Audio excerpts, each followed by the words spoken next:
لانا، اس کو نکالنا، اس کو سڑکوں پر لے جانا، گھمانا، یہ ساری کی ساری چیزیں حرام ہیں۔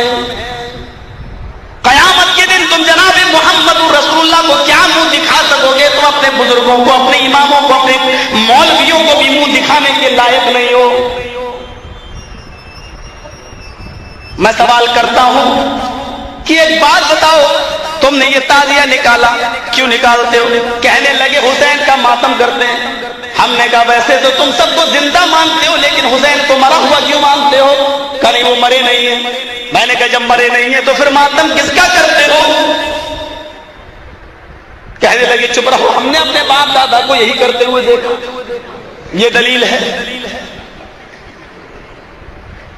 ارے مجھے تو بتاؤ، قرآن کہہ رہا ہے لا تقولوا لمن يقتل في سبيل الله اموات، جو اللہ کی راہ میں قتل کر دیے جائیں تم ان کو مردہ نہ کہو، بل احیاء، بلکہ وہ زندہ ہے۔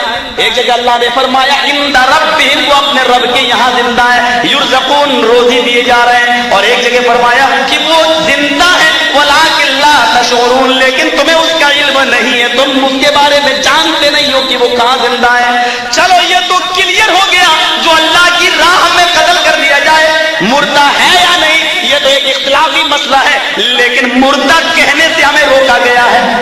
اللہ نے یہ نہیں کہا کہ وہ مردہ نہیں ہے، اللہ نے یہ کہا کہ تم ان کو مردہ نہ کہو۔ لا تقولوا لمن يقتل في سبيل الله، تم ان کو مردہ نہ کہو۔ جب ان کو مردہ کہنے کا حکم نہیں ہے اور تمہاری نظر میں شہید تو مرتا ہی نہیں ہے، وہ زندہ ہے، تو مجھے بتاؤ کہ جب زندہ ہے تو پھر ماتم کیسا؟ تم ماتم کر کے مردہ مان لو تو پکے مسلمان، اور ہم ان کو مردہ کہہ دیں تو ہم اسلام سے خارج ہو جاتے ہیں، ہم اسلام سے خارج ہو جاتے ہیں، ہم اسلام سے بے دخل ہو جاتے ہیں، ہم ملت اسلامیہ سے نکل جاتے ہیں، کیونکہ ہم نے ان کو مردہ مان لیا ہے۔ تم ان کو مردہ مان کر ماتم کرو تو سب جائز ہے، اگر زندہ ہے تو ماتم کیسا؟ زندہ ہے تو ماتم کیسا؟ اگر زندگی میں کسی کا ماتم کرنا جائز ہے تو تیرا باپ زندہ ہے، رو کر تو دکھا، تیری ماں زندہ ہے، ماتم کر کے تو دکھا، تیرا دادا زندہ ہے، ماتم کر کے تو دکھا۔ اپنے باپ کی زندگی میں ماتم کرے گا تو توہین ہوگی کہ باپ تو زندہ، لوگ کہیں گے ماتم کیوں کر رہا ہے؟ ارے زندہ کا بھی کئی ماتم ہوتا ہے، تجھے کوئی اور نہیں ملا تھا ماتم کرنے کے لیے؟ فاطمہ کا باپ اور اس کے نواسے ہی ملے تھے کہ وہ، اور قانون تو دیکھو، قانون کو دیکھو، یہاں حضرت حسین 10 تاریخ کو شہید ہوئے تو ان کا ماتم ہوگا، اور وہاں 12 ربیع الاول کو جناب محمد رسول اللہ کا انتقال ہوا تو وہاں جناب محمد رسول اللہ کی خوشی منائی جائے گی۔ غور طرف مسئلہ ہے یہ، یہاں تو 10 تاریخ کو شہید ہوئے حضرت حسین تو ماتم ہو رہا ہے، اور وہاں 12 ربیع الاول کو جناب محمد رسول اللہ کا انتقال ہوا تو وہاں خوشیاں منائی جا رہی، قمقمے جلائے جا رہے ہیں، لائٹیں جلائی جا رہی ہیں، اگربتیاں جلائی جا رہی ہیں، اور کہا جا رہا کہ آج کے دن جناب محمد رسول اللہ کا جنم ہوا، پیدائش ہوئی۔ پیدائش میں تو اختلاف ہے لیکن انتقال میں تو اختلاف کسی کا نہیں ہے۔ تم کہتے ہو 12 کو پیدا ہوئے، ہم کہتے ہیں 9 کو پیدا ہوئے، چلو 9 یا 12 میں سے کوئی ایک تو صحیح ہے۔ اختلاف پیدائش میں تو ہے لیکن انتقال میں تو اختلاف نہیں ہے۔ اور آپ کو ایک پوائنٹ کی بات بتاؤں، چلو میں نے مان لیا کہ 12 تاریخ کو پیدا ہوئے، چلو آپ کی بات سر آنکھوں پر، تو کبھی آپ نے اس حکمت پر بھی غور کیا کہ ایسا کیوں ہوا 12 ہی کو؟ آپ کو ایک پوائنٹ کی بات بتاؤں، اللہ کے نبی پیدا کس دن ہوئے؟ دن پیر، اور انتقال کس دن ہوا؟ پیر۔ پیدا بھی پیر کے دن ہوئے، انتقال بھی پیر کے دن ہوا۔ پیدا کس مہینے میں ہوئے؟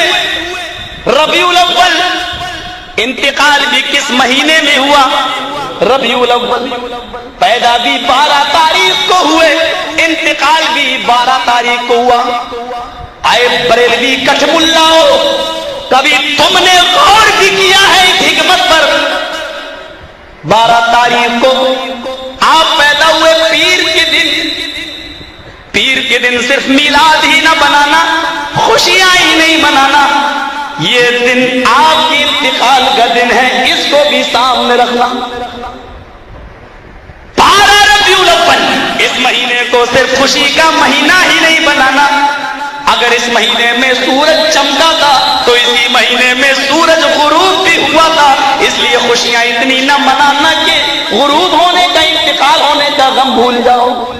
12 تاریخ کو بھی قمقمے اور لائٹ جلا کر اتنا خوش نہ ہونا کہ 12 ربیع الاول کو جناب محمد رسول اللہ کا انتقال ہوا.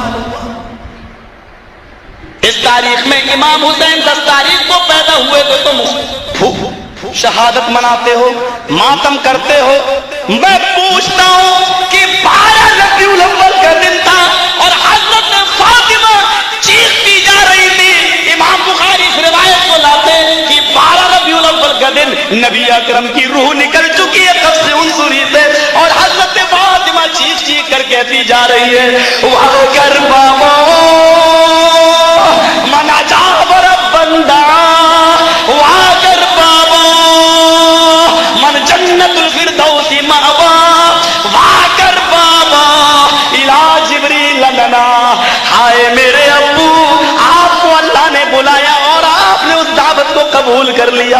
واگر بابا منا جا برب بندہ, ہائے میرے ابو, آپ کو اللہ نے دعوت دی, اپنے پاس بلایا اور آپ چلے گئے. یہ بھی نہیں سوچا کہ پیچھے کن کو چھوڑ رہے ہیں, آپ کو آپ کے رب نے بلایا اور آپ چلے گئے. واگر بابا من جنت الفردوس ماوا, ہائے میرے ابو, آپ کا ٹھکانہ تو جنت الفردوس ہے. واگر بابا الى جبریل لنا, آئے میرے ابو, اب جبرائیل کس کے پاس آئیں گے قرآن لے کر, اب کس کے پاس آئیں گے وحی لے کر. میں جبرائیل کو بلاتی ہوں اور آپ کے انتقال کی خبر دیتی ہوں. میں جبرائیل کو بلاتی ہوں اور ان کو بتا دیتی ہوں اے جبرائیل اب نہ آنا, محمد رسول اللہ اس دنیا میں نہ رہے. وہاں 12 ربیع الاول کو حضرت فاطمہ کا یہ حال ہے, یہ حال ہے, اور تم 12 ربیع الاول کو لائٹیں جلاتے ہو, قمقمے جلاتے ہو. مجھے بتاؤ تو صحیح, حضرت فاطمہ کے غم میں تم شریک کیوں نہیں ہوئے؟ سوال کرنا تو ہمیں بھی آتا ہے, لیکن مجھے معلوم ہے کہ اس کا جواب تم کیا دو گے. تمہارے یہاں کے مولوی تو انڈیا کے مولویوں سے خطرناک ہیں. ہمارے ہاں اگر یہ سوال کر دیں تو لوگ کہیں گے کہ مولوی جرجیز کی تقریر میں جانا نکاح ٹوٹ جائے گا. یہ جواب ہوگا. تمہارے یہاں میرے ان سوالوں کا جواب کیا ہوگا اللہ ہی بہتر جانے, کیونکہ یہاں تو بغیر چیٹی اور لانچر کے بات ہی نہیں ہوتی ہے. میں نہیں جانتا ہوں اس سوال کا جواب تمہاری نظروں میں کیا ہوگا, اللہ بہتر جانے. لیکن میرا سوال پھر بھی باقی رہے گا, میرے مرنے کے بعد بھی باقی رہے گا. مجھے اتنا بتا دو, امام حسین شہید ہوئے, ان کی شہادت کا غم تم آج تک منا رہے ہو اس لیے کہ حسین کی بیوی نے منایا, حسین کے بیٹے نے منایا, تو تم آج تک منا رہے ہو. میں پوچھتا ہوں کہ محمد رسول اللہ کے انتقال کا غم ان کی بیٹی بنا رہی ہے, تو تم کیوں نہیں بنا رہے ہو؟ ان کے غم میں تم شریک کیوں نہیں ہوئے ہو؟ اور غم بھی ایسا جو تھوڑا بہت نہیں ہے. حضرت فاطمہ سے سنو کہ غم کیسا ہے. کہتی ہے صبح الايام, اگر وہ غم جو نبی کے انتقال کے بعد میرے اوپر ٹوٹے, غم جو میرے اوپر آئے ہیں, اگر یہ غموں کے پہاڑ کسی دن کے اوپر ڈال دیے جائیں تو دن بھی رات میں بدل جاتے. اگر یہ غم کسی پہاڑ کے اوپر ڈال دیے جائیں تو پہاڑ بھی ریزہ ریزہ ہو جائے. یہ غم ہے. اور ان کی بیٹی بتلا رہی ہے, ان کی بیٹی کہہ رہی ہے اس غم میں آئے بریلوی مولویوں, مجھے اتنا بتاؤ فاطمہ کے غم میں 12 ربیع الاول کے اندر تم شریک کیوں نہیں ہوئے؟ ہمیں حدیثوں سے پوچھو گے تو ہمارے پاس تو ایک ہی جواب ہے, 3 دن سے زیادہ ماتم کرنا جائز ہی نہیں ہے, 3 دن سے زیادہ غم کرنا جائز ہی نہیں ہے.